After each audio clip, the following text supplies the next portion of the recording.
In this clip, we're going to talk about the proper way to disassemble a wiper blade. What you have to locate first is which side is the locking side. You can see this side is open-ended, which makes this side the locking side. You can see how that clip from the spring is locked inside there. What you have to do is pop that out.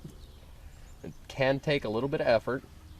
Not to worry, because you are going to throw away this wiper blade. Once you have that popped out, like so, you can grab a hold of it and just pretty much slide the whole element out. Now, take care not to damage these guide springs. Depending upon where you get your element from, it may or may not come with those. So just continue to slide it out, just like so. If you're going to reuse the blade, take this opportunity to inspect it. Make sure this stuff all moves good. If it doesn't, and you just can't afford to spend any money on it, use a little WD-40, spray it in these joints here, work them back and forth until they do move freely.